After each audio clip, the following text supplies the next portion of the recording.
Welcome back to your favorite Warhammer channel. Get cozy, it's about to get grim. In the cold darkness of space, where stars burn like distant funeral pyres and the void between worlds swallows light and sound alike, there exist places where time itself seems to have stopped. Tomb worlds, the Necrons call them, ancient repositories of a civilization so old that when they first closed their eyes in sleep, humanity's ancestors were still learning to walk upright on distant terra. These worlds lie scattered across the galaxy, hidden beneath layers of stone and metal, wrapped in technologies that make a mockery of the laws of physics as the Imperium understands them. And in one such tomb, buried beneath kilometers of dead rock on a world whose name has been forgotten by every living species in the galaxy, something stirs that should not be there. The tomb world, designated by imperial cartographers as Mortis Nihilus Secundus, though the Necrons who built it knew it by a name in a language that predates the stars themselves, has lain dormant for 60 million years. 60 million years of absolute silence, broken only by the quiet mechanical movements of canoptech constructs performing their eternal maintenance routines. 60 million years of perfect stasis, where warriors and nobles alike sleep dreamless sleeps, their consciousness preserved in living metal bodies, waiting for the call to awaken. The tomb is vast beyond human comprehension, a city-sized complex of chambers and corridors that extends deep into the planet's crust, built with technologies that seem more like sorcery than science. Power flows through its circuits without any visible source. Gravity behaves according to the whims of those who designed the structure. Space itself seems to fold and compress in ways that would drive a human observer mad. The awakening begins slowly, as it always does. Deep within the planet's core, where the tomb's primary power matrix has slumbered for epochs, ancient reactors begin their slow climb toward full operation. These devices, which draw on principles of physics that humanity has not yet discovered and may never understand, begin to hum with renewed purpose. The energy they produce flows outward through conduits of living metal, reaching first to the tomb's central command systems. These computational matrices, vast thinking machines that make the most sophisticated cogitators of the Mechanicus look like children's toys, begin to process their first thoughts in millions of years. They check system statuses, evaluate damage reports, and begin the complex sequences that will eventually wake the tomb's inhabitants from their long sleep. But something is wrong. The tomb's sensors, arrays of detection equipment spread throughout the complex and on the surface above, begin feeding data to the waking command systems. And buried in that ocean of information is an anomaly, a foreign object detected in Sector 7 Gamma 12, deep within the tomb's secondary crypts. The object registers as non-Necron in origin. It contains metals and alloys that do not match the tomb's construction. It radiates heat, a tiny thermal signature that stands out against the cold perfection of the tomb's architecture. Most disturbing of all, it shows signs of biological activity. Something living, or at least something that was once living, resides within this foreign object. The command systems process this information with machine logic, evaluating threat levels, calculating response protocols, and ultimately deciding that this anomaly requires investigation before the full awakening proceeds. Canoptech constructs, the spider-like maintenance machines, and scarab swarms that have tended to the tomb during its long dormancy, are dispatched to the anomaly's location. As they move through the corridors with their peculiar skittering gait, they carry with them the focused attention of the tomb's awakening intelligence. Whatever this foreign object is, it will be catalogued, analyzed, and dealt with before it can pose a threat to the tomb's inhabitants. The chamber, where the anomaly rests, is one of thousands like it throughout the tomb complex. Originally designed as a secondary storage area for military equipment, the room is perhaps 50 meters on each side, with walls of living metal that shimmer with an internal light. The ceiling arches overhead in a style that somehow manages to be both alien and strangely elegant, decorated with hieroglyphs that tell stories of battles fought before the galaxy's current shape had fully formed. The floor is perfectly smooth, unmarred by age or wear, a testament to Necron engineering that has endured for millions of years. And in the center of this chamber, looking absurdly out of place, stands a human Dreadnought.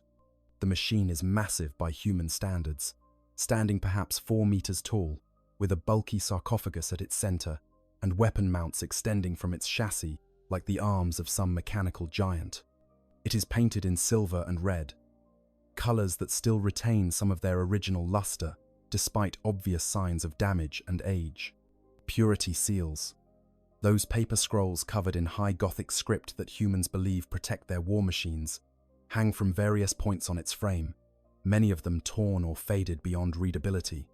The surface of the Dreadnought is scarred with lash burns, melter damage, and what appear to be claw marks from some massive creature.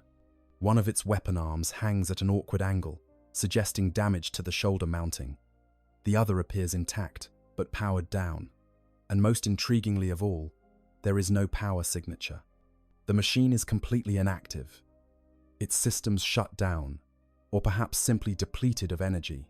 The Canoptech scarabs arrive first, a swarm of beetle-sized machines that immediately begin scanning the Dreadnought with sensors far more sophisticated than anything the Imperium possesses. They fly around the inactive war machine, their anti-gravitic generators allowing them to examine every surface from every angle. They detect adamantium, ceramite, and plasteel in the Dreadnought's construction. They identify power coils that are currently inactive, weapon systems that show residual energy patterns, and a central sarcophagus that is heavily shielded. Most importantly, they detect biological matter within that sarcophagus. Something alive, or at least something in a state of suspended animation, resides within this human machine.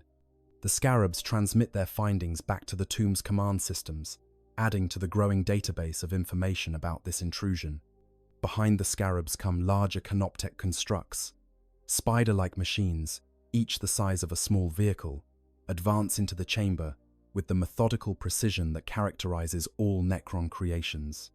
These larger constructs carry more sophisticated analysis tools, capable of scanning on multiple levels simultaneously.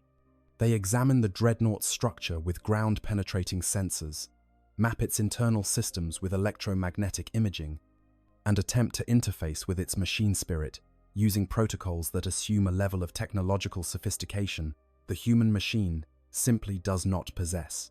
The results are confusing to the Necron systems.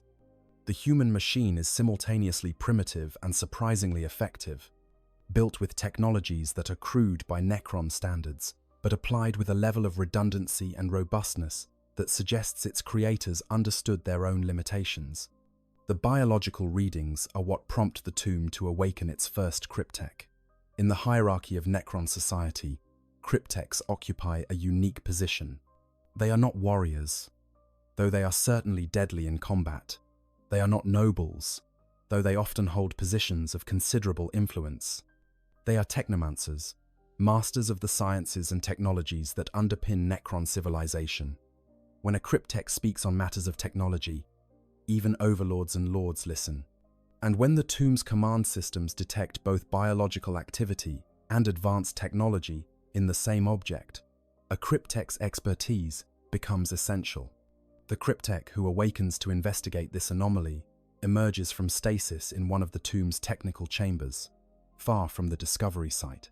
His name, translated into Gothic, would be something like "He who reads the hidden patterns of matter," though the Necron version carries nuances of meaning that no human language can fully capture. He was, in his former life, before the biotransference that transformed him into living metal, a scientist of the highest order. He studied the fundamental forces of the universe, learning to manipulate matter and energy in ways that seemed like magic to lesser civilizations. That knowledge has survived the transformation into his current form, stored in consciousness matrices that can process information at speeds that would make human minds burn out in seconds. The cryptech takes control of the Canoptech constructs investigating the Dreadnought, viewing their sensor feeds directly through quantum-entangled connections that operate faster than light. He sees what they see, processes what they measure, and begins to form hypotheses about this strange intruder. The human machine is clearly military in nature, designed for combat in ways that parallel some Necron constructs, while differing dramatically in execution. where Necron technology relies on manipulation of fundamental forces and materials that exist on the edge of what physics allows. This human machine is built from conventional metals, powered by what appears to be a fusion reactor, and controlled through systems that seem almost laughably primitive. But it is the biological component that fascinates the Cryptek most. Using sensors capable of detecting individual molecules, he begins to map what lies within the Dreadnought sarcophagus. There is human tissue there, badly damaged, but still technically alive, maintained in a state of suspended animation by life support systems that are surprisingly sophisticated given the crude nature of the surrounding technology. The organic matter is minimal, suggesting that whatever human once inhabited a full body has been reduced to perhaps a torso, a head, and portions of the vital organs. Tubes and cables penetrate this remnant of humanity, connecting it to the machine that surrounds it, creating a fusion of flesh and metal that the Cryptek finds both repulsive and oddly familiar. Because the Necrons know what it is to be trapped between flesh and machine. They know what it is to have organic mortality replaced with metallic eternity. They know the price of such transformation, the losses that come with it, the pieces of the self that vanish in the translation from one form to another, the biotransference that transformed them from the Necron tier into the Necrons was supposed to be a gift, eternal life in bodies that would never age, never sicken, never fail. But it was also a curse, a theft of everything that made them who they were. The Cryptek stares at the readings from within the Dreadnought sarcophagus and recognizes, perhaps for the first time in millions of years, something like kinship with another species. Here is another being who has been imprisoned in metal, another consciousness that has traded flesh for machine, another soul that knows what it means to exist beyond the natural span of life. The parallels are striking, even disturbing. Both the Space Marine within this Dreadnought and the Necrons throughout this tomb have undergone processes that extend life at the cost of what makes life worth living. The Space Marine has lost his body, reduced to fragments of organic matter kept alive by advanced technology, his consciousness interfaced with mechanical systems that serve as replacements for limbs and organs he no longer possesses. The Necrons have lost their flesh entirely, their consciousness uploaded into metallic forms that mimic biological life without truly replicating it.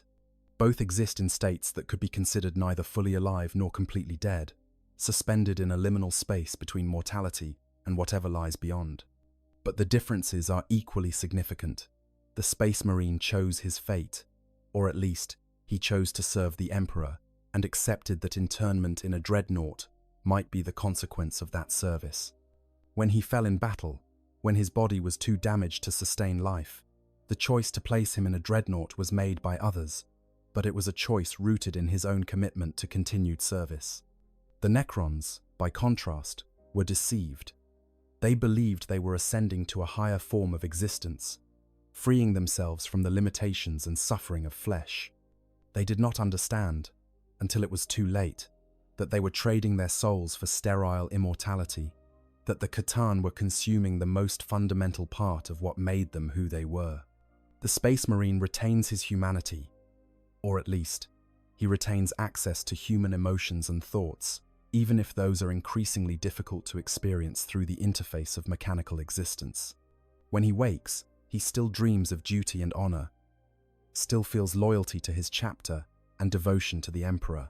His psychic nature remains intact, allowing him to touch the warp and channel its energies, maintaining that fundamental connection to the immaterium that defines humanity.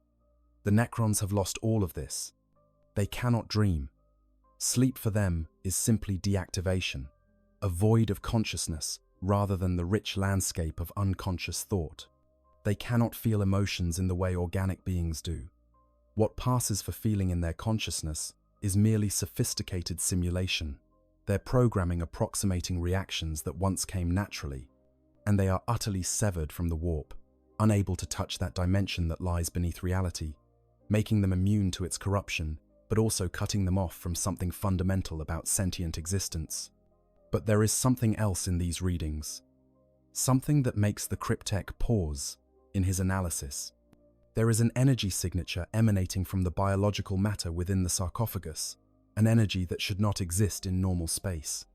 It is subtle, barely detectable even with Necron sensors, but it is unmistakably there.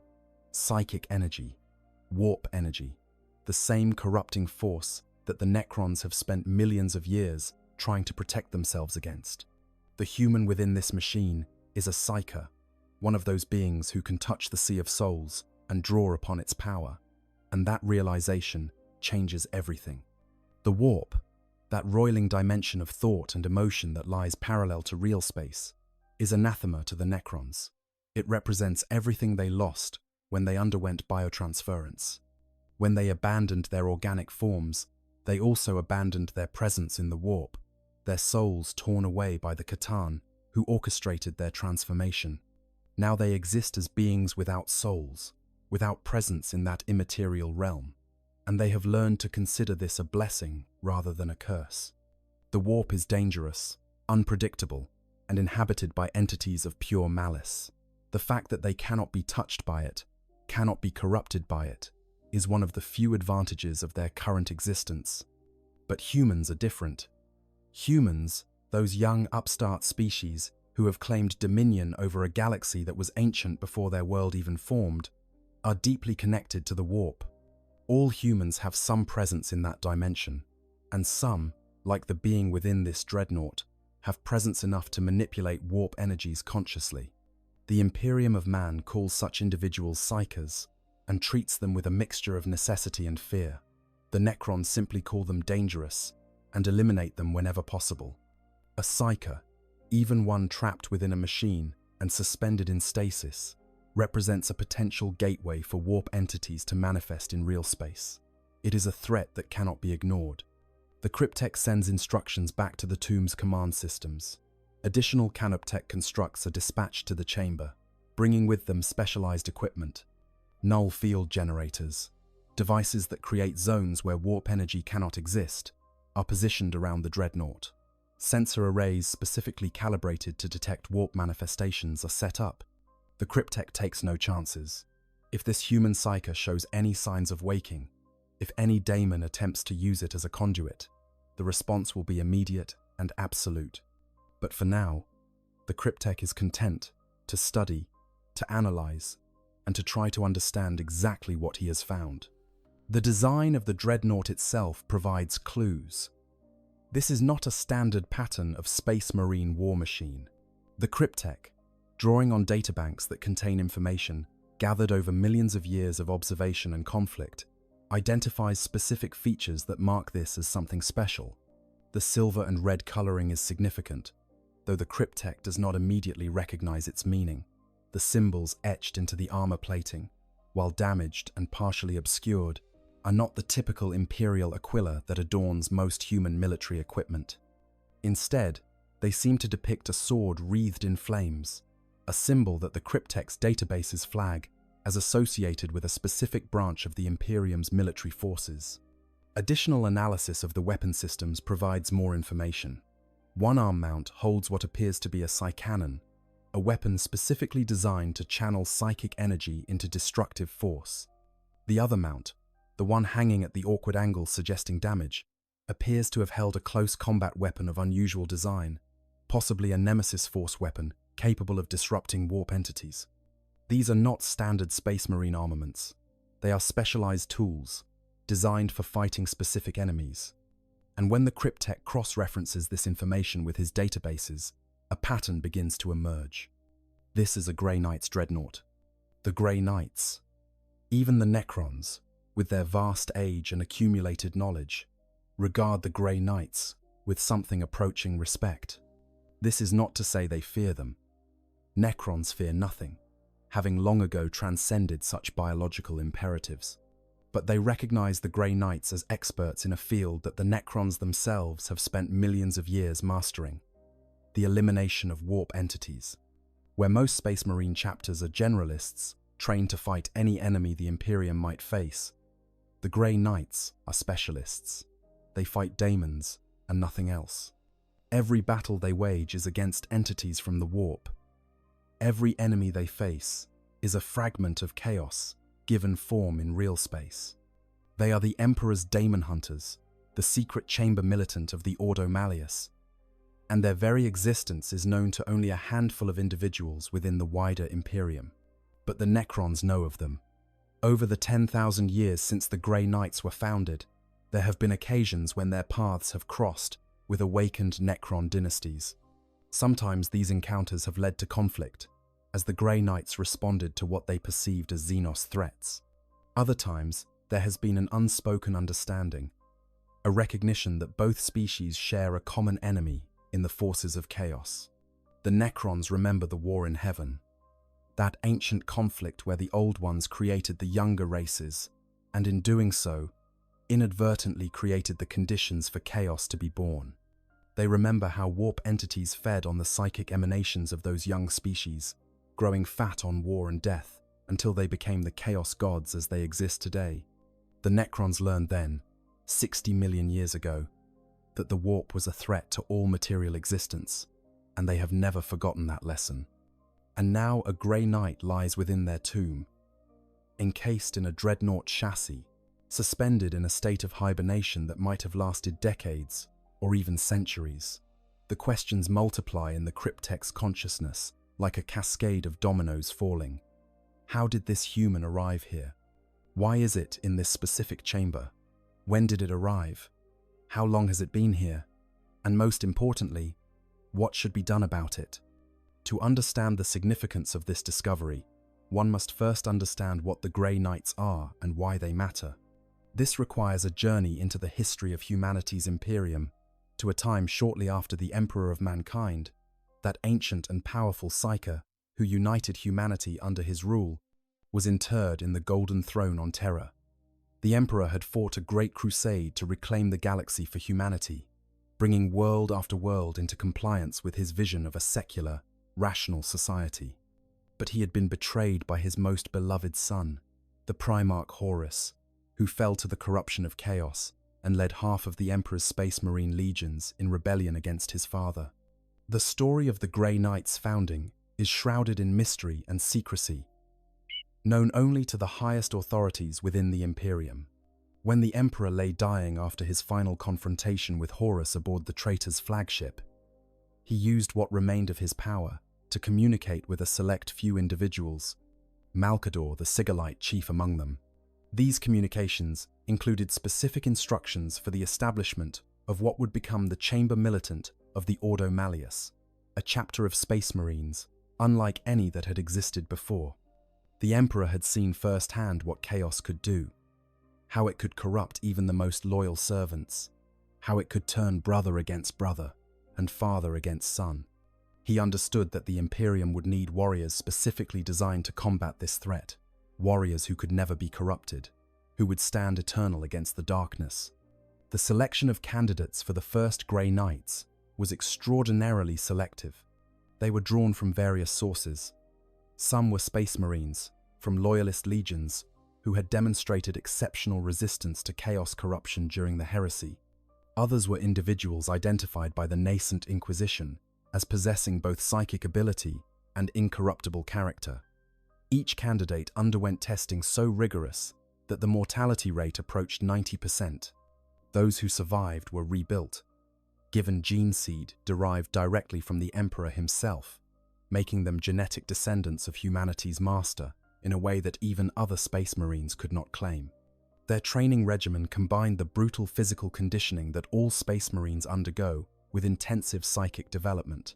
Young aspirants learned to channel warp energy safely, to recognize the touch of chaos in all its subtle forms, to speak the true names that could bind demons or banish them back to the Immaterium. They studied under the greatest minds the Imperium could provide.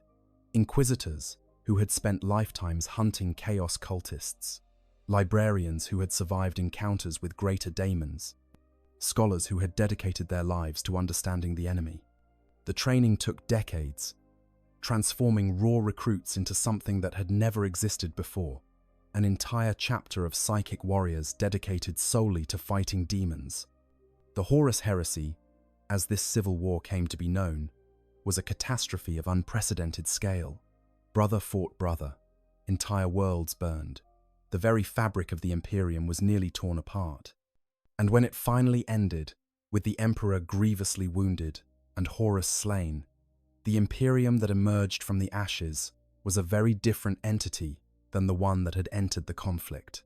The Emperor, mortally wounded in his final confrontation with Horus, was placed in the Golden Throne, a life support device that maintained his physical body while his consciousness remained active on a psychic level.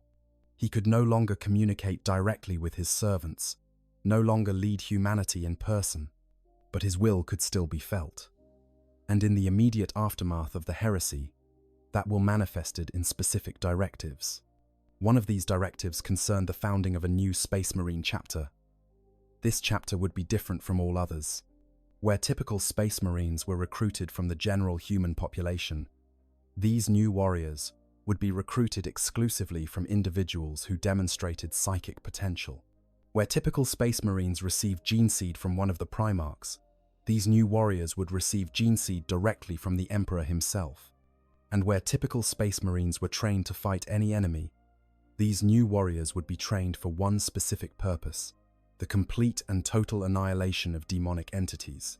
The Grey Knights were created in absolute secrecy during the period known as the Founding, when the surviving loyalist Space Marine legions were broken down into smaller chapters. Their fortress monastery was established on Titan, one of Saturn's moons, and their existence was known only to a handful of individuals.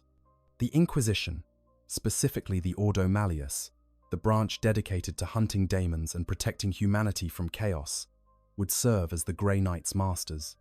When demonic incursions threatened Imperial worlds, when warp rifts opened and spat forth horrors from the Imperium, when Chaos Space Marines conducted their raids and brought with them the taint of their dark gods, the Grey Knights would respond.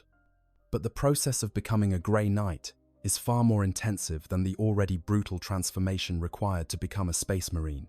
Candidates must first demonstrate psychic ability, marking them out from the general population. They must then survive testing by the Inquisition to determine that their psychic abilities are not corrupted, that they show no signs of demonic taint or warp mutation. If they pass these tests, they are taken to Titan, where their training begins. This training is both physical and psychic, forging body and mind into weapons against chaos. The process takes decades, and many aspirants do not survive. Those who do emerge as something unique in the Imperium: Psyker Space Marines, warriors who can wield both the enhanced physical capabilities granted by gene seed and the reality-altering powers of the warp. Every Grey Knight is a Psyker, a fact that sets them apart from every other Space Marine chapter. Where other chapters might include librarians, Psyker specialists who support their battle brothers, the Grey Knights are entirely composed of psychic warriors. This gives them unique advantages in their war against chaos. They can sense demonic presences that would be invisible to normal warriors. They can channel psychic energy into their weapons, making every strike a blow against both the material and immaterial components of their enemies. They can erect psychic shields that protect them from the corrupting influence of the warp. And perhaps most importantly, they cannot be corrupted. In the 10,000 years since their founding, not a single Grey Knight has ever fallen to chaos, an unprecedented achievement in an Imperium where even the highest officials might secretly serve the dark gods. Their equipment reflects their specialized role. Where typical Space Marines carry bolt weapons and chainswords, Grey Knights wield storm bolters and Nemesis force weapons. These Nemesis weapons, usually taking the form of swords, halberds, or hammers, are psychically attuned to their wielders. When a Grey Knight channels his psychic power through a Nemesis weapon, it becomes capable of permanently destroying demons, banishing them back to the warp in such a way that they cannot easily reform. This is crucial, because daemons are not truly alive in any conventional sense. They are fragments of the chaos gods, given shape and purpose by the emotions and thoughts that feed the warp. When a daemon is killed in real space, it normally just dissipates back into the warp, where it can eventually reform and return. But a Nemesis weapon, wielded by a Grey Knight, can inflict true death upon a daemon, or at least an approximation of death that prevents it from threatening real space for a very long time. Grey Knights also employ specialized vehicles and support equipment. They have access to land raiders and rhinos, modified for their specific needs. They utilize teleportation technology more extensively than most chapters, preferring to strike directly into the heart of demonic incursions rather than fighting their way through corrupted territory. And they maintain libraries of forbidden knowledge about chaos, carefully curated information about daemon hierarchies, summoning rituals, and the true names of warp entities. This knowledge is dangerous.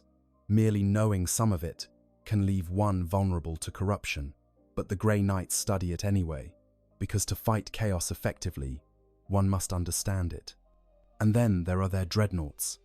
The Dreadnought is a common sight in many Space Marine chapters. When a warrior is too grievously wounded to continue fighting in his original body, when injuries would kill even enhanced physiology and the chapter's apothecaries cannot save him, there is still one option. The fallen warrior's broken body can be interred in a Dreadnought chassis, a walking war machine that becomes his new form. The warrior's torso and head are placed in an amniotic sarcophagus, connected via neural interfaces to the Dreadnought systems. They become the machine, seeing through its sensors, moving its limbs as if they were their own, firing its weapons through thought alone. It is a half-life, a compromise between death and continued service. Many Dreadnoughts spend most of their time in stasis, awakened only when their chapter has great need of them, because the existence can be maddening to the human consciousness within. But Grey Knight's Dreadnoughts are different, because every Grey Knight is a psyker. The warrior interred within a Grey Knight's Dreadnought retains psychic abilities even after internment. The Dreadnought becomes not just a walking weapons platform, but a psychic conduit capable of channeling warp energies on a massive scale. A Grey Knight's Dreadnought can project psychic shields that protect entire squads of warriors. It can unleash psychic blasts that obliterate demon packs. It can sense warp disturbances across entire battlefields, serving as a psychic beacon for its brothers. And because its pilot is a Grey Knight, one of the Emperor's chosen demon hunters, it brings with it centuries or even millennia of experience fighting chaos. Grey Knight's Dreadnoughts are equipped with weapons specifically designed to combat demonic threats.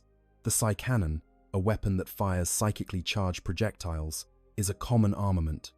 These weapons can shred through both the material forms of demons and their immaterial essence, causing damage that persists even after the demon dissipates.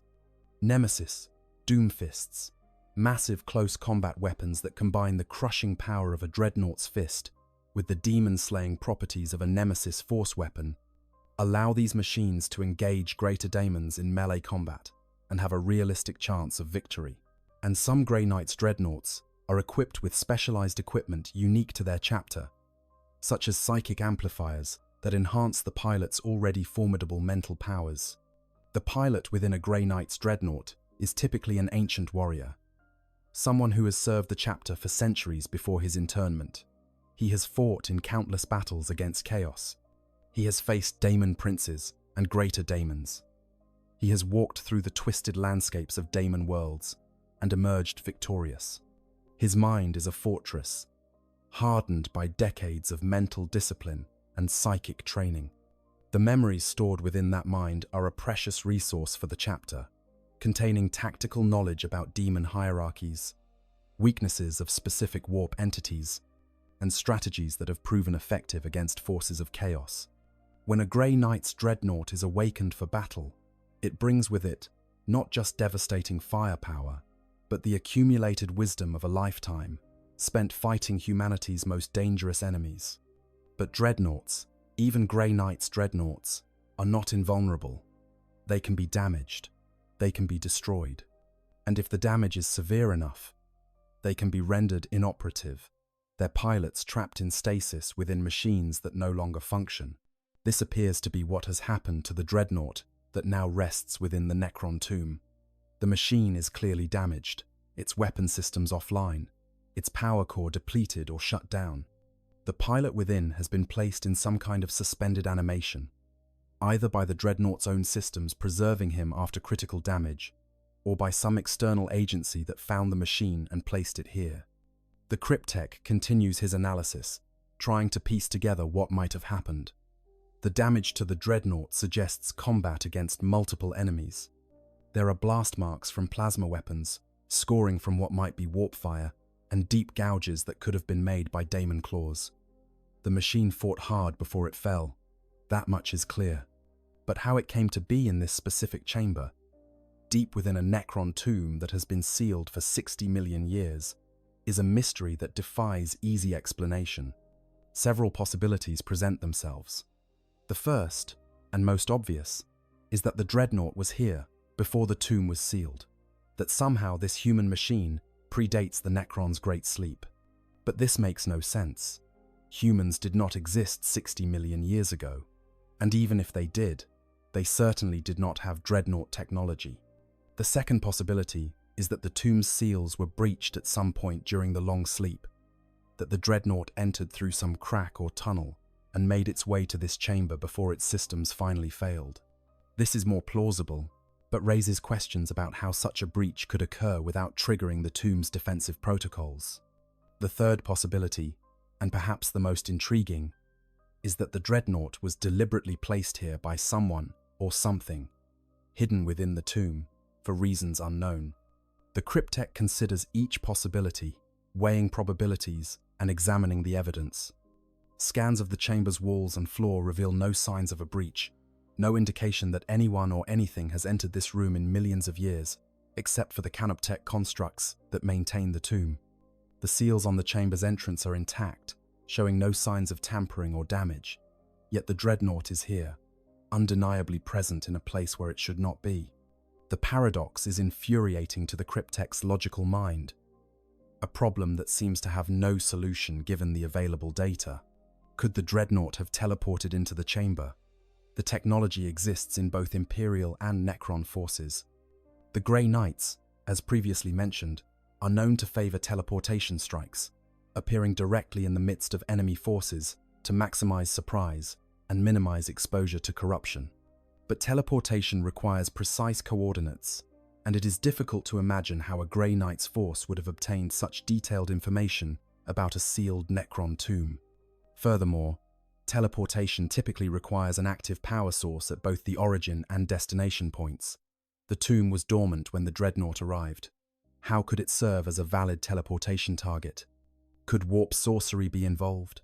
The Dreadnought contains a psyker, and psykers can sometimes manipulate space and time in ways that defy conventional physics.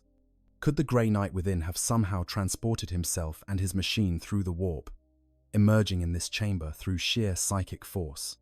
The Cryptech finds this possibility disturbing, but cannot completely discount it. The warp does not follow normal rules. Reality near warp rifts can become fluid and uncertain. If there was a significant warp disturbance in this region at some point, it might have created conditions where such an impossible teleportation could occur. Or could there be a simpler explanation? Could the chamber itself be younger than the Cryptech assumes? Could this section of the tomb have been constructed or modified more recently, after the initial sealing? The Cryptech orders the Canoptech constructs to perform more detailed analysis of the chamber's construction. The results show that the walls, floor, and ceiling are indeed original, built with the same techniques and materials used throughout the rest of the tomb. There are no signs of recent construction, no evidence that this chamber is anything other than exactly what it appears to be, an ancient storage room that has existed unchanged for 60 million years. The mystery deepens rather than resolves, but the Cryptech is patient. Patience is one advantage of being functionally immortal. There will be time to unravel this puzzle. For now, the priority is determining what to do about the Dreadnought and its occupant. The decision is not the Cryptech's alone to make. Such matters must be brought before the tomb's nobility, the overlords and lords who govern the dynasty, and to bring it before them, more of the tomb must be awakened.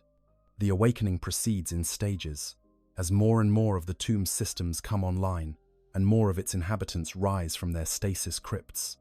Warriors first, those basic Necron soldiers who form the backbone of any dynasty's military forces. They emerge from their crypts in ranks, each one identical to the next, their bodies of living metal gleaming in the tomb's internal lighting. They carry Gauss flares, weapons that strip targets apart one molecule at a time, reducing flesh and armor to constituent atoms. The warriors do not speak. They have no need to. They are extensions of the dynasty's will, directed by their commanders through quantum communication that transcends normal limitations of space and time. The awakening of each warrior is itself a complex process. First, the stasis field that has preserved them for 60 million years begins to collapse, its energy bleeding away in carefully controlled sequences. As the field weakens, the warrior's systems begin to activate, consciousness matrices booting up, sensory systems calibrating, motor control functions coming online. For the warriors, who possess limited self-awareness compared to the nobility, this transition is essentially instantaneous. One moment they are unconscious, the next they are awake and ready for whatever purpose the dynasty requires. But the experience is different for higher-ranked Necrons, those who retained more of their original consciousness through the biotransference. After the warriors come the immortals, more sophisticated soldiers armed with more powerful weapons. These Necrons possess greater autonomy than the basic warriors, capable of independent tactical decisions and complex problem-solving. Their awakening takes longer, requires more careful system checks, because their consciousness matrices are more elaborate. They emerge from stasis with memories of their last period of activity, whether that was 60 million years ago or merely a few centuries. For them, time has no continuous flow. There are periods of consciousness separated by voids of nothing, and each awakening might be separated from the last by millions of years or merely hours. Then the Lich Guard, elite bodyguards who serve the nobility directly. These warriors are aristocrats themselves, Necrons who held ranks of importance before the biotransference and who maintained their positions afterward. They awaken with full awareness of their identities, their histories, their oaths of service. Each one remembers what it was like to be flesh and blood, remembers the day they underwent transformation, remembers everything they have lost and everything they have gained. Their awakening is both the most complex and the most carefully monitored, because with greater consciousness comes greater risk of malfunction or corruption. Canoptech constructs swarm through the awakening tomb, repairing minor damage, adjusting systems, preparing everything for the dynasty's rulers to emerge from their own stasis. The tomb comes alive with activity, millions of years of silence broken by the precise mechanical movements of its awakened inhabitants. Power consumption rises dramatically as more and more systems activate. The tomb's reactors, which had been operating at minimal levels during dormancy, ramp up to full capacity.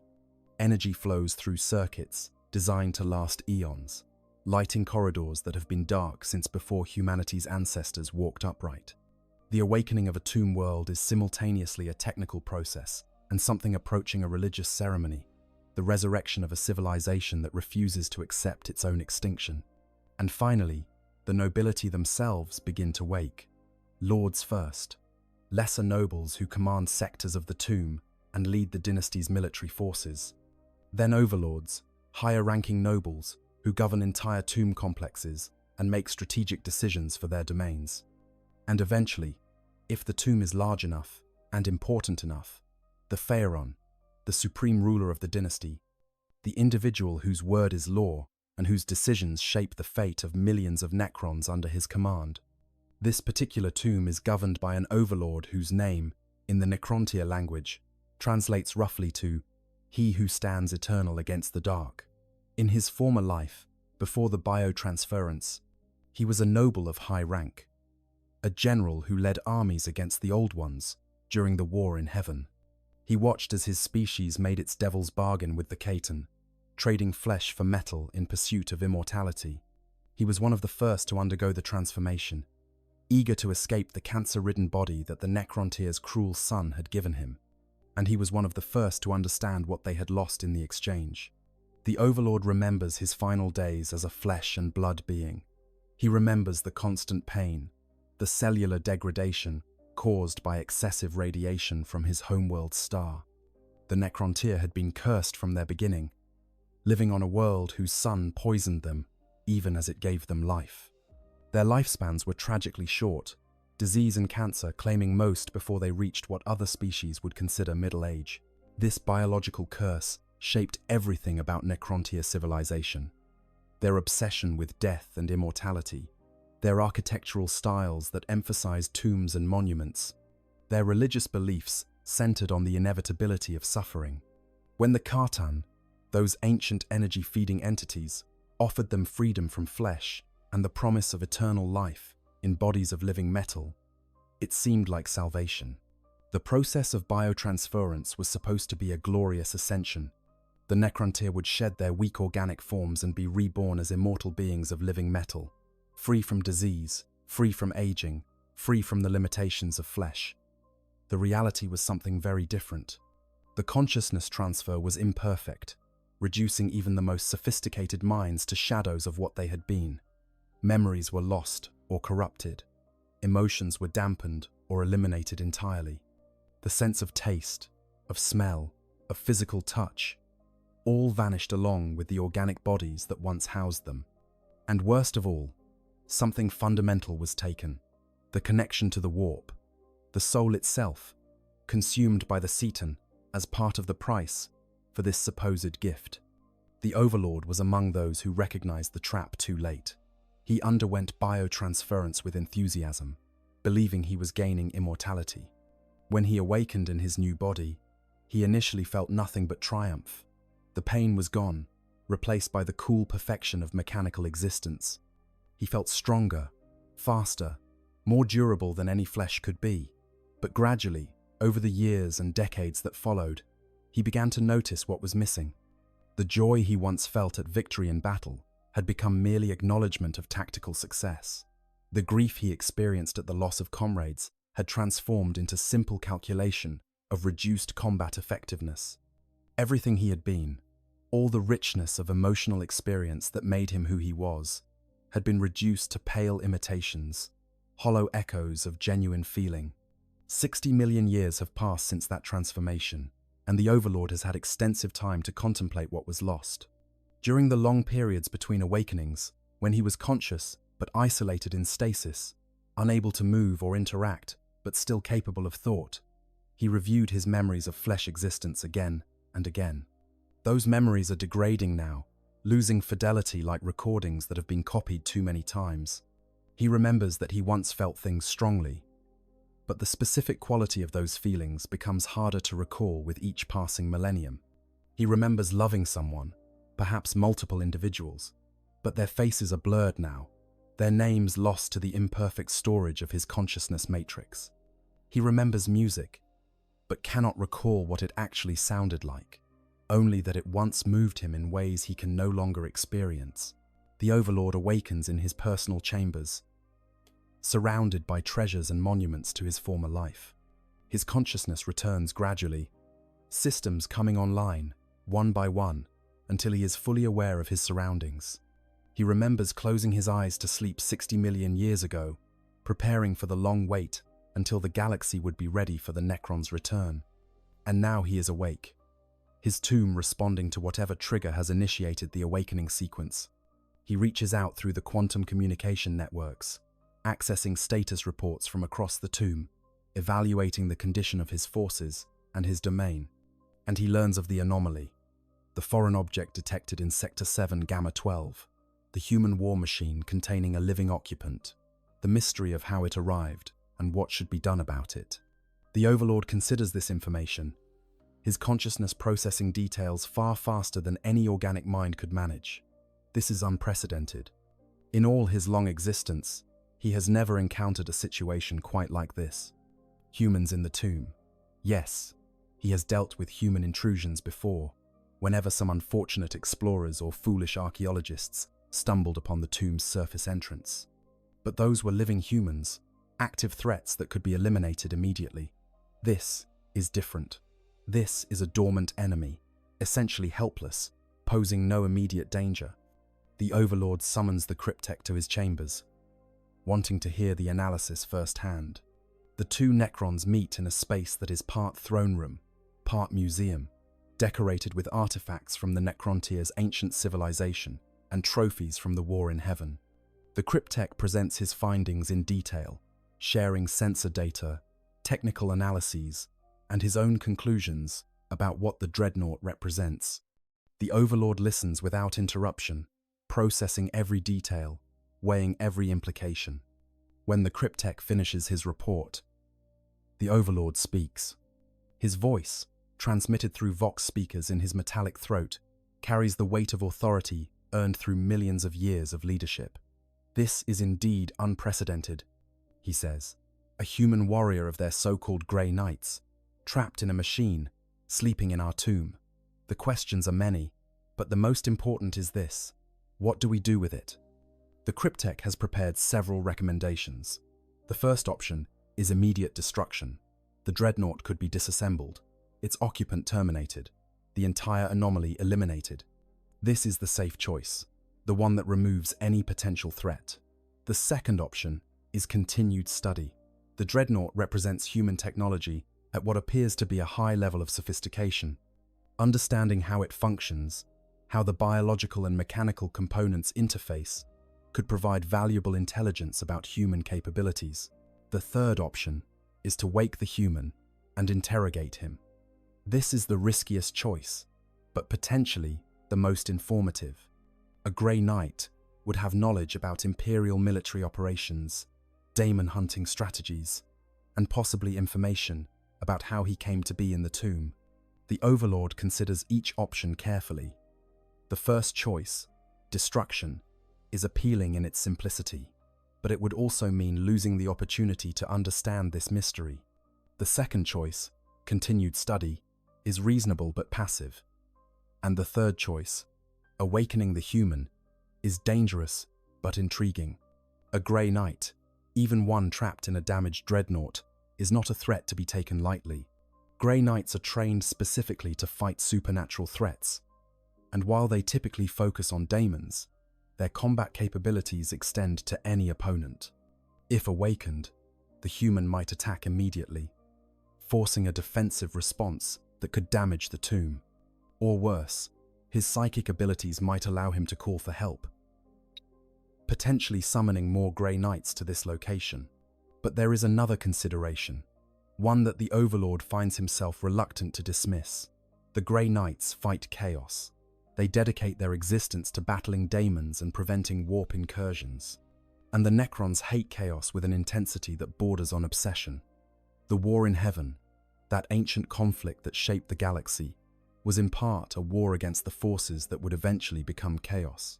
The Old Ones created the younger races, and those races' psychic emanations fed the warp, allowing chaos to grow strong.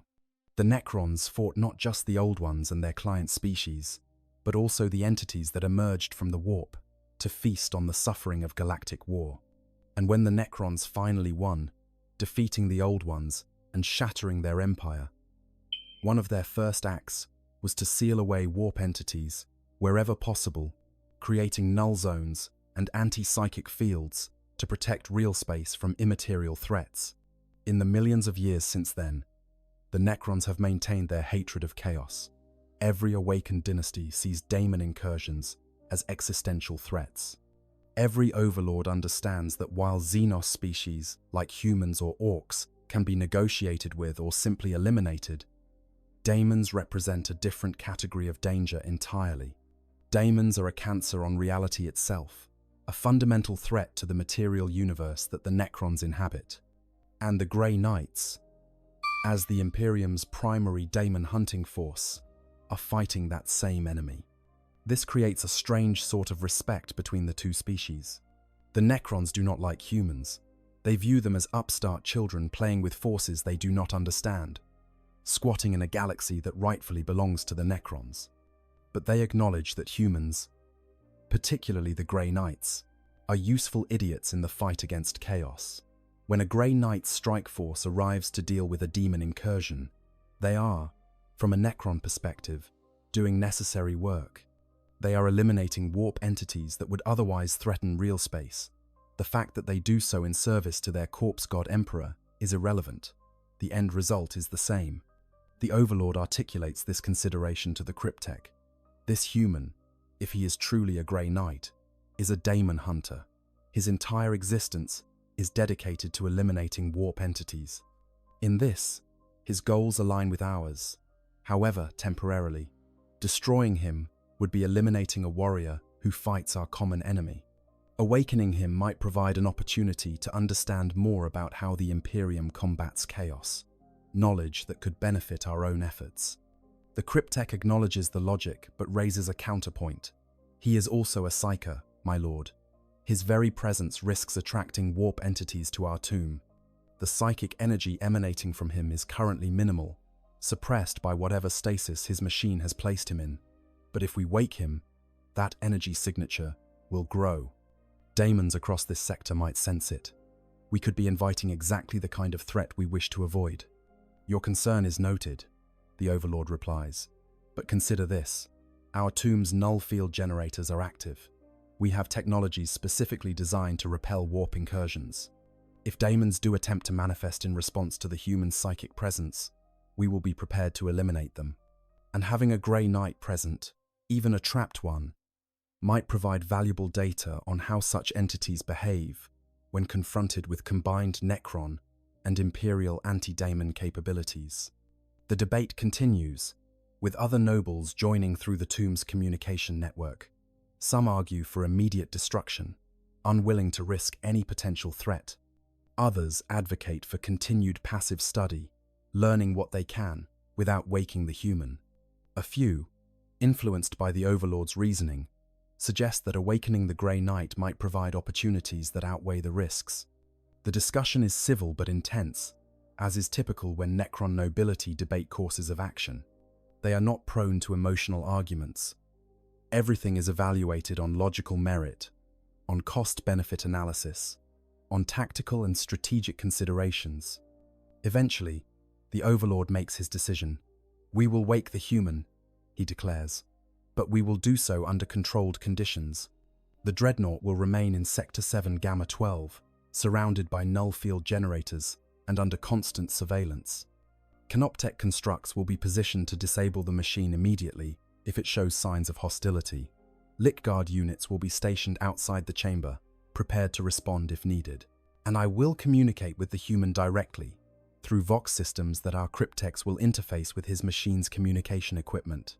We will determine how he came to be here, what his purpose is, and whether he represents a threat or merely an unfortunate accident of circumstance. The decision made, preparations begin. Null field generators, devices that create zones where warp energy cannot exist, are moved into the chamber and arranged in a perimeter around the Dreadnought. These generators are powerful examples of Necron technology, capable of completely suppressing psychic phenomena within their effective range. If the Grey Knight attempts to use his psychic powers once awakened, he will find them significantly weakened or entirely blocked. Sensor arrays are upgraded and enhanced, capable of detecting even the slightest warp disturbance, and combat units are positioned strategically, ready to respond to any threat with overwhelming force. The cryptech takes personal responsibility for the awakening process. He interfaces directly with the Dreadnought's systems, bypassing damaged components and routing power through functional pathways. The machine's power core is completely depleted, so he arranges for a Necron power cell to be connected to the Dreadnought's systems, providing the energy needed to bring it back online. This is done carefully, with multiple safeguards in place. If the Dreadnought attempts any hostile action, the power supply will be cut instantly, plunging it back into dormancy. The awakening of a Dreadnought is not instantaneous. Systems must be brought online in sequence, safety checks performed, the pilot's biological functions gradually restored to active states. The cryptech monitors every step of this process, watching as the Dreadnought's machine spirit begins to stir, as power flows through circuits that have been dead for who knows how long. As life support systems resume their function of keeping the pilot alive, he watches as the human's biological readings change, as the occupant begins the transition from suspended animation to full consciousness. Inside the Dreadnought sarcophagus, the Grey Knight begins to wake. It is a gradual process, consciousness returning in stages, like a drowning man, slowly swimming toward the surface. First comes awareness without thought, a simple recognition of existence. Then come sensations. The feeling of the amniotic fluid that surrounds his body, the pressure of neural interface cables connected to his spine and brain. Then comes memory. fragmentary and confused at first, but gradually becoming clearer. He remembers battle. Of course he remembers battle. For a Grey Knight, battle is existence, the core purpose around which everything else revolves. He remembers facing daemons, creatures of pure malice given form in real space. He remembers chanting the litanies of banishment, speaking the true names that would send these entities screaming back into the warp. He remembers his brothers fighting beside him, each one a silver-armored warrior surrounded by psychic fire, each one a fragment of the Emperor's will made manifest. And he remembers falling. The battle had gone wrong somehow, though the details are unclear. The demons they faced were more powerful than anticipated, or perhaps more numerous. One moment he was advancing, his nemesis Doomfist crushing warp spawn, his Psycannon reducing daemon packs to dissipating warp energy. The next moment, something struck him, something with enough force to breach even his Dreadnought's armor. He remembers alarms blaring, systems failing, his connection to the machine becoming tenuous and uncertain. He remembers giving orders to his strike force, telling them to complete the mission even if he fell. And then he remembers darkness, his Dreadnought's emergency protocols engaging, placing him in stasis to preserve his life until recovery could be arranged. But how long has it been? Hours? Days? Years? Time has no meaning in stasis. He could have been sleeping for a few hours or a few centuries. The Grey Knight tries to access his Dreadnought's chronometer, but the system is unresponsive. He tries to activate his optical sensors, but they remain dark. He is awake, conscious, but effectively blind and deaf, trapped within his own machine. The situation is not ideal, but he has endured worse. He is a Grey Knight. His mind is a fortress, unbreakable by any force in the galaxy. He will remain calm, assess his situation, and determine the best course of action. Then, suddenly, he feels power flowing into his system, not the familiar hum of his Dreadnought's own reactor, but something different, something alien. His optical sensors activate, and he sees. The chamber around him is wrong, all wrong. The walls are not Imperial architecture, not the familiar Gothic style of the Imperium's buildings and ships. Instead, they are smooth and alien, decorated with hieroglyphs in a language he does not recognize. The lighting is different, cold and green, rather than the warm illumination of Imperial facilities. And surrounding his Dreadnought are machines, small beetle-like constructs and larger spider-like entities, all clearly Xenos in origin. The Grey Knight's training takes over. He is in hostile territory, surrounded by unknown Xenos technology. His first priority is assessment. What species is this? What capabilities do they have? What threats do they pose? His Dreadnought's sensor systems come online, feeding him data about his surroundings. The constructs register as mechanical but with unusual properties. They seem to be made of a metal that repairs itself, that shifts and adapts in ways normal materials cannot. The chamber itself shows signs of incredibly advanced technology. The power flowing through its walls follows patterns that defy his understanding of physics. And then he sees them, the humanoid figures standing at the edges of the chamber, observing him with glowing green eyes. They are skeletal, their bodies made of living metal, clearly mechanical, yet somehow animate. The Grey Knight's extensive knowledge of Xenos species, implanted in his mind during training and updated throughout his service, provides an immediate identification. Necrons. He is in the presence of Necrons, one of the most dangerous Xenos species in the galaxy, machines inhabited by the consciousnesses of a race that died 60 million years ago. The Grey Knight's response is immediate and instinctive. He attempts to activate his weapon systems, to bring his Psycannon and Doomfist online, and eliminate these threats before they can act against him. But his weapons do not respond. Power is flowing to his systems, but control is not his. He is awake, conscious, able to see and sense his surroundings, but unable to move, unable to fight. His Dreadnought has become his prison rather than his war machine. A voice speaks, transmitted directly to his Dreadnought's communication systems. It is mechanical, clearly artificial, but carries undertones of intelligence and authority. The voice speaks in Gothic, the common language of the Imperium, though the pronunciation is slightly off, as if the speaker learned the language from recordings rather than living practice. "Human warrior," the voice says, "you are awake. Do not attempt to activate your weapons systems. We have disabled them for our mutual protection. You are in our tomb, deep beneath the surface of a world whose name would mean nothing to you. You have been in stasis for an indeterminate period. We have awakened you to determine how you came to be here and what purpose you serve." The Grey Knight processes this information rapidly.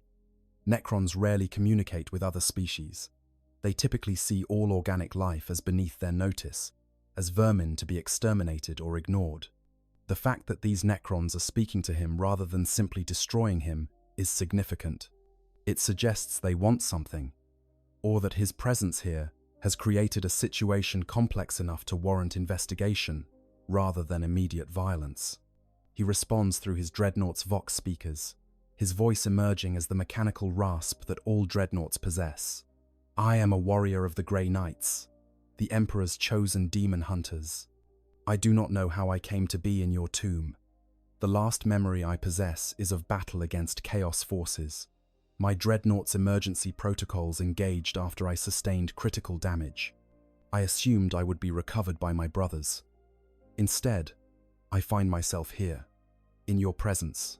Explain this." There is a pause as the Necrons process his response. Then the voice continues. "Your assumption that your kin would recover you was logical but incorrect.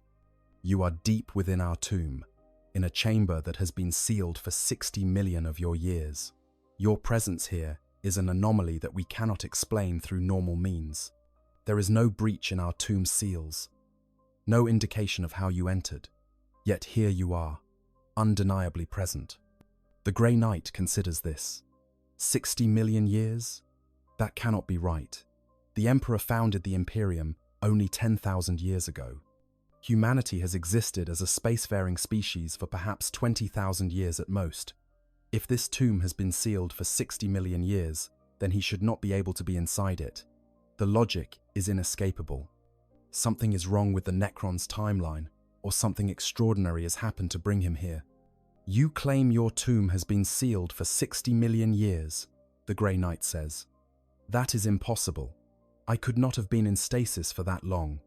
My Dreadnought's life support systems are sophisticated, but they could not maintain me for such a duration. The answer must be that your tomb seals were breached recently, within the last few decades or centuries at most, and my presence here is coincidental to that breach. Your logic is understandable but incorrect," the Necron voice replies. "We have examined this chamber thoroughly. The seals are intact and have not been disturbed. The walls show no signs of breach.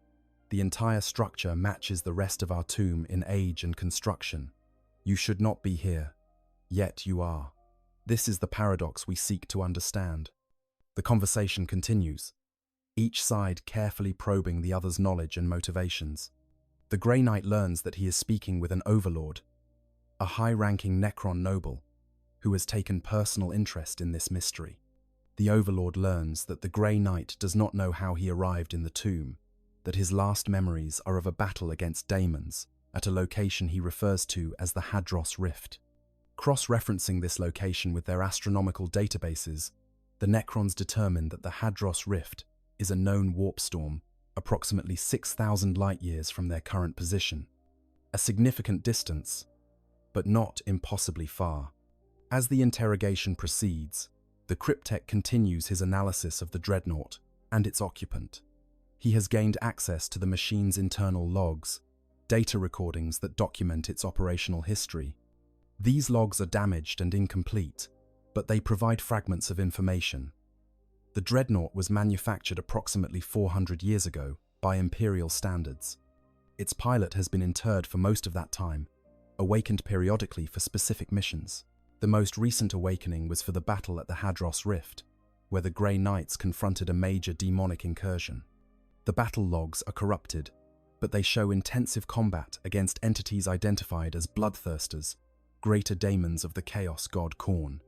And then the logs show the Dreadnought taking catastrophic damage, multiple systems failing simultaneously, emergency protocols engaging, And then, strangely, a surge of warp energy registered by the machine's sensors, far more powerful than anything that should have been present in the battle.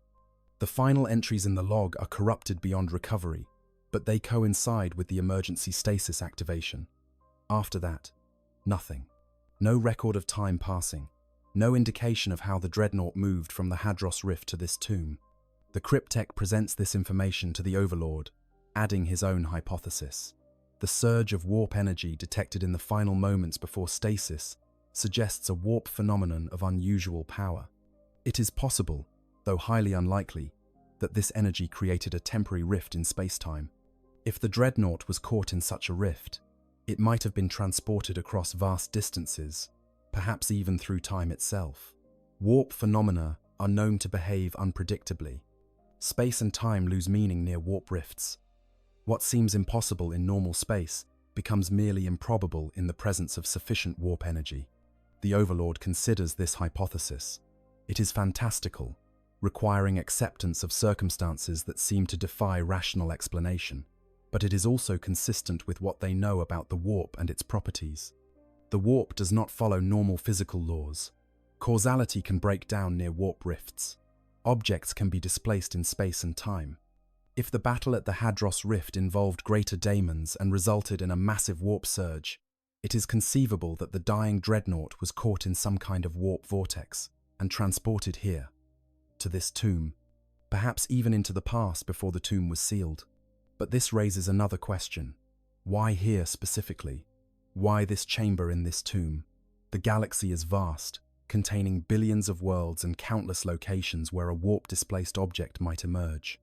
The odds of it appearing in this specific chamber seem astronomical, unless there is some connection between the Hadros Rift and this location, some reason why warp energy flowing from that battle might carry the Dreadnought here. The cryptech investigates further, accessing the tomb's historical databases. These records date back to before the biotransference, containing information about the Necrontier civilization and their wars. And he discovers something interesting. This world, before the Necrons transformed it into a tomb, was a military installation during the War in Heaven. It served as a staging point for operations against the Old Ones and their client species. And those operations frequently involved countering psychic entities, the proto-daemons that emerged from the warp during that ancient conflict. Could there be a connection? Could this world have some kind of resonance with warp phenomena, a metaphysical link to locations where chaos is strong? If so, then perhaps the Dreadnought's appearance here is not random chance, but rather a consequence of that ancient connection. The warp surge at the Hadros Rift might have followed pathways established millions of years ago, during the War in Heaven, carrying the Dreadnought to this tomb because this location has a history of interaction with warp energies. It is speculative, requiring acceptance of concepts that blend physics with metaphysics in ways that challenge even Necron understanding. But it is the best explanation available given the evidence. The cryptech presents this theory to the Overlord, who acknowledges its merits while noting its highly speculative nature. Meanwhile, the Grey Knight remains trapped in his immobile Dreadnought, forced to listen as the Necrons discuss his fate. He has learned much from this conversation, information that would be valuable to the Imperium if he could ever report it. He has learned that Necrons are more sophisticated than most Imperial records suggest, capable of complex reasoning and willing to communicate when circumstances warrant. He has learned that they possess technologies far beyond anything the Imperium has achieved, capable of examining his Dreadnought systems in ways that suggest complete understanding of principles the Mechanicus would consider sacred mysteries. And he has learned that they have some knowledge of chaos and the warp, though their understanding seems to be very different from the Imperium's religious perspective. The Overlord addresses the Grey Knight directly. Human warrior, we have determined a possible explanation for your presence here. It involves warp phenomena that displaced you through space and possibly time. This is not something we can verify with certainty, but it is consistent with the available evidence. Now we face a decision. What to do with you? The Grey Knight knows what is coming. He is a prisoner of the Necrons, one of the Imperium's most dangerous enemies. They could destroy him, study him, or attempt to use him for some purpose.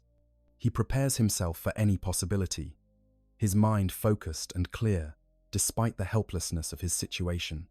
But the Overlord's next words surprise him. You are a demon hunter. Yes, your entire existence is dedicated to combating entities of the warp. In this, your purpose aligns with one of our own primary objectives. We, Necrons, despise chaos above all other threats. The forces that you call daemons are the same entities we fought during the war in heaven, when the Old Ones created servant races, fed the warp with their psychic emanations. We have spent millions of years working to seal away such entities, to protect real space from their corruption. Where is this leading? The Grey Knight asks, though he suspects he knows. I propose a temporary alliance, the Overlord says, or rather, an exchange of information. You possess knowledge about current chaos threats, about demon hierarchies and summoning rituals and the activities of Chaos Space Marines in this era. We possess knowledge about the fundamental nature of the warp, about technologies that can repel demonic incursions, and about the historical origins of chaos itself. If we share such information, both sides benefit in their ongoing war against these entities. The proposal is shocking. A Grey Knight allying, even temporarily, with Xenos? It violates everything the Imperium teaches about proper conduct. Xenos are enemies, threats to be eliminated or driven away, not partners to be negotiated with. And yet, the Grey Knight finds himself considering it. The Necrons do fight chaos. That much is well documented in Imperial records. They have technologies that could genuinely help in the war against demons. And if the Necrons are willing to share such technologies, even theoretical knowledge about their application, it could save countless Imperial lives. But there is a problem, one the Grey Knight articulates immediately. I am a prisoner. My Dreadnought is damaged and under your control. I cannot negotiate from a position of weakness. If we are to discuss any kind of exchange, I would need assurances of my eventual release and repairs to my machine, sufficient to ensure my survival. The Overlord considers this. From his perspective, releasing the Grey Knight is risky. The human could immediately summon his brothers, bringing a Grey Knight strike force down upon the tomb. But refusing to release him makes any negotiation meaningless. The Grey Knight has no incentive to cooperate if he knows he will never leave this place. A middle ground must be found. I will have my cryptex repair your Dreadnought, the Overlord offers. They will restore your weapon systems, replace damaged components, and upgrade your power core to use Necron technology, which will extend your operational duration significantly. In exchange, you will provide us with detailed information about current chaos threats, focusing on daemon summoning rituals and the identities of major daemon entities active in this era. Once this exchange is complete, we will transport you to the surface of a world in this sector where Imperial forces are known to operate. You will be placed in stasis and left where your kin will find you. This ensures your survival and eventual return to your chapter, while minimizing the risk that you will immediately lead attacks against our tomb. The Grey Knight evaluates the proposal carefully.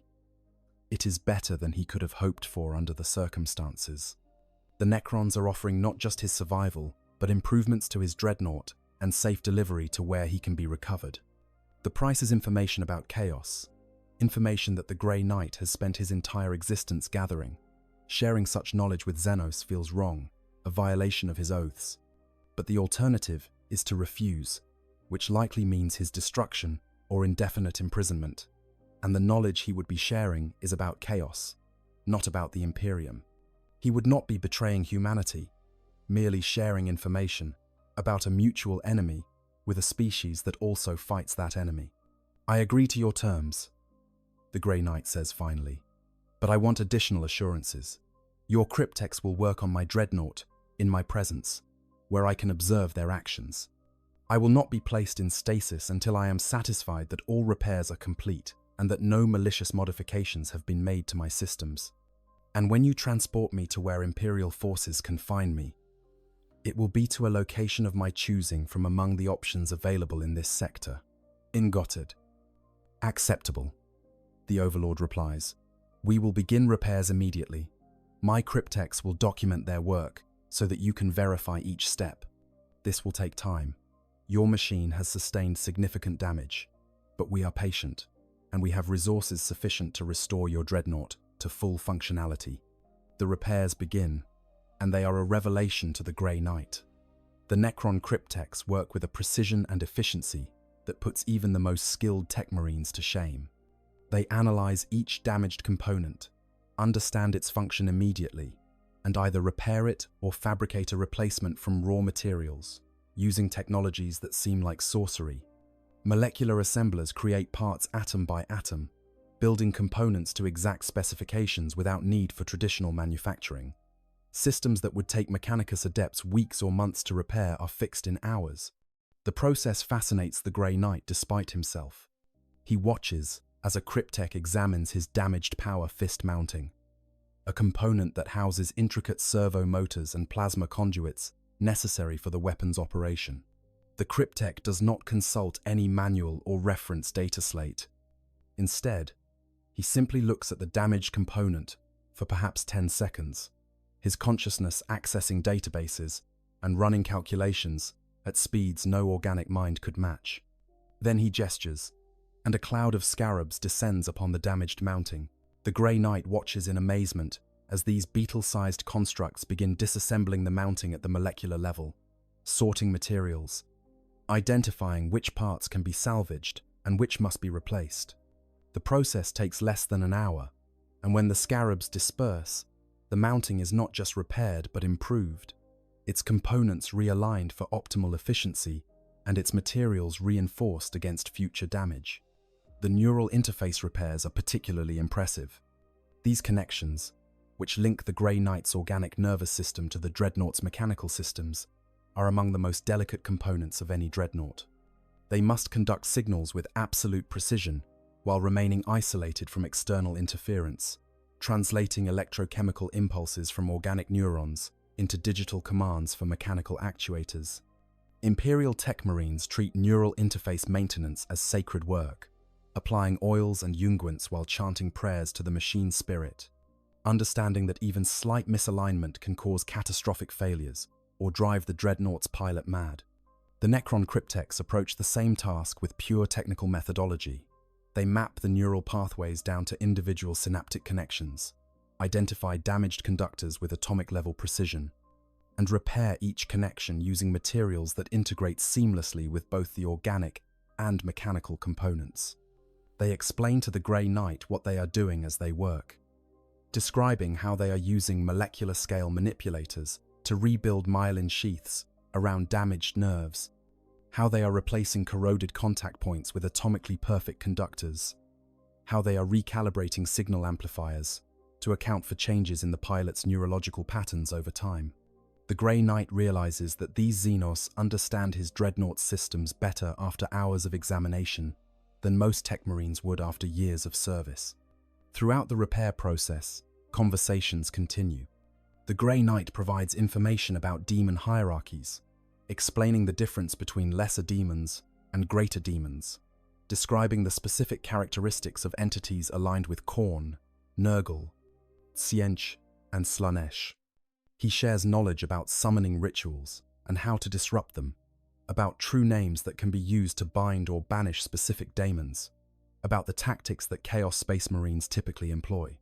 He speaks of specific battles he has fought, describing daemon princes he has faced, and the strategies that proved effective against them.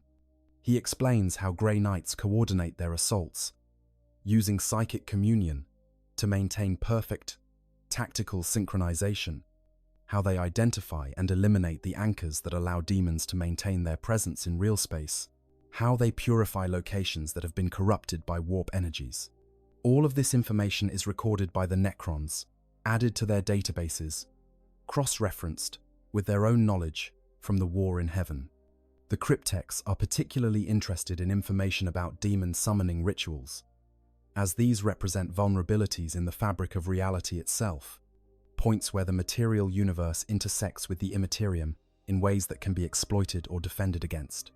They ask detailed questions about the materials and conditions required for various rituals, about how psychic energy flows during summoning, about the differences between intentional summonings by chaos cultists and spontaneous warp breaches that occur in areas of high psychic disturbance. In exchange, the Necrons share their understanding of the warp's fundamental nature. They explain how the Imperium came to be, how the emotions and thoughts of sentient beings feed it, how the Chaos Gods are not truly gods, but rather vast coalescences of specific emotions given purpose and intelligence. This perspective is very different from the Imperium's religious understanding of chaos, which treats the dark gods as malevolent deities to be opposed through faith and prayer. The Necrons view chaos as a natural phenomenon, an emergent property of consciousness itself, no more evil or good than gravity or entropy. They are dangerous because of what they represent and what they do, not because of any inherent moral quality. The cryptex describe technologies from their own arsenal. Null field generators that can create zones where warp energy cannot exist. Canoptech constructs specifically designed to detect daemonic presences through their disruption of normal space-time. Weapons that disrupt the cohesion of warp entities on a molecular level by severing the connection between their material manifestation and their immaterial essence. Much of this is beyond the Grey Knight's ability to replicate. Necron technology is simply too advanced for the Imperium to copy without understanding the underlying principles. And those principles often involve manipulation of fundamental forces in ways that seem like sorcery to human observers. But the theoretical knowledge is valuable, potentially allowing the Mechanicus to develop their own versions of similar technologies, even if those versions will be crude approximations of the Necron originals. Days pass, then weeks. Though time has little meaning in the tomb's unchanging environment, the repairs continue, each component methodically restored or replaced. The Grey Knight's Dreadnought gradually transforms, its damaged systems replaced with hybrid Imperial Necron technology that makes it more capable than when it originally left the Grey Knight's fortress monastery on Titan. The power core, in particular, represents a quantum leap in capability, where his original fusion reactor required periodic refueling and maintenance, providing perhaps days or weeks of continuous operation before needing service. The Necron power cell draws on quantum fluctuations in the fabric of reality itself, generating energy without fuel and requiring no maintenance for periods measured in centuries rather than days. And throughout this process, an unlikely bond forms between the Grey Knight and his Necron captors. It is not friendship. Exactly. The gulf between their species is too vast for that, their experiences too different, their fundamental natures too alien to one another. But it is mutual respect, a recognition that both sides are fighting the same enemy with different methods, that both have dedicated themselves to purposes that transcend individual survival or comfort. The Grey Knight sees in the Necrons a dedication to order and the preservation of real space that mirrors his own devotion to the Emperor and humanity. The Necrons see in the Grey Knight a warrior who has sacrificed everything, including his own body and his chance for a normal life, in service to a cause he believes in. Both have made choices that most would find incomprehensible, trading away what others would consider essential aspects of existence in pursuit of victory over forces that threaten all material reality. Eventually, the repairs are complete. The Grey Knight tests each system, confirming that everything functions as promised. His Psycannon fires properly. His Doomfist articulates with full range of motion. His power core provides energy far beyond what his original reactor offered. The Necron cryptex have done exactly what they promised, restoring his Dreadnought to full capability and actually improving it in several ways. He is ready to leave this tomb and return to his chapter. The Overlord arranges for transport as agreed. A Necron Ghost Ark, a transport vehicle designed to carry Necron warriors, is modified to accommodate the Dreadnought. The Grey Knight is placed in stasis one final time, his systems powered down except for essential life support. The Ghost Ark travels to the surface of the tomb world, then across space to a nearby system where Imperial shipping lanes are known to pass. There, on an uninhabited moon, where exploration teams might reasonably visit, the Dreadnought is carefully positioned.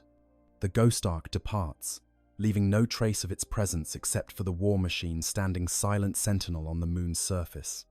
3 weeks later, an Imperial survey ship detects the Dreadnought.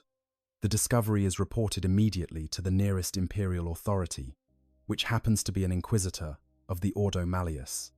Recognizing the Grey Knight's heraldry, the inquisitor orders immediate recovery and transport to the nearest imperial facility.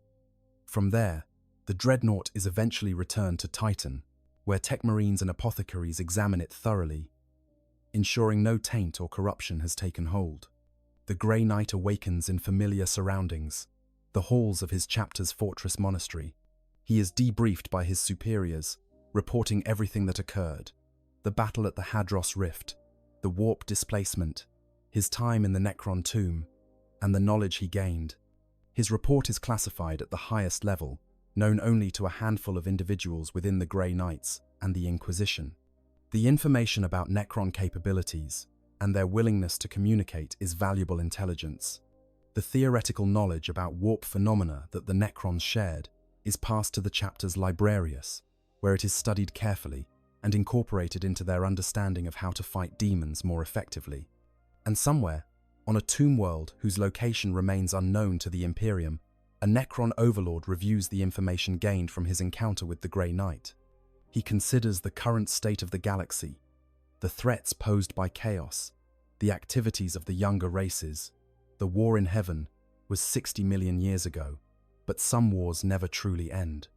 They simply change form, evolve new participants, continue under different names. The fight against chaos is such a war, begun when the old ones first created the younger races, continuing through the present day, extending into a future that none can predict. The Overlord understands that the Necrons and the Imperium will remain enemies. Their goals are ultimately incompatible. The Necrons seek to reclaim the galaxy that was once theirs, while the Imperium claims that galaxy as humanity's birthright. Conflict is inevitable. But the encounter with the Grey Knight has demonstrated that even enemies can cooperate when facing a greater threat. Chaos threatens everyone, organic and mechanical alike. It is the ultimate enemy, the corruption that seeks to consume all of reality. And so, on rare occasions, when Necron forces encounter Grey Knights in the field, responses are not always immediately hostile.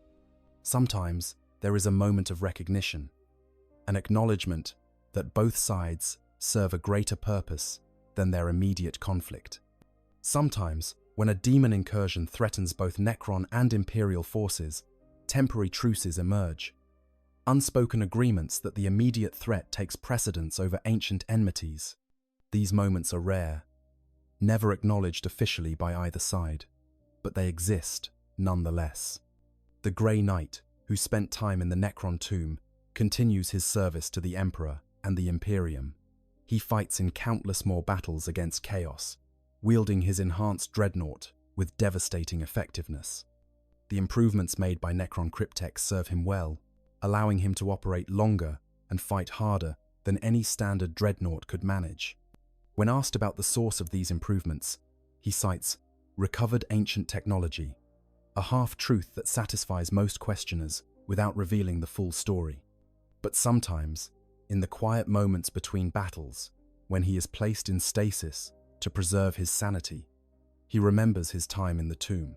He remembers the conversations with beings millions of years old, discussions about the nature of chaos, and the war that spans epochs. He remembers the Crypteks working on his machine with such precision and care, Xenos showing respect for his continued service, even though he was their enemy.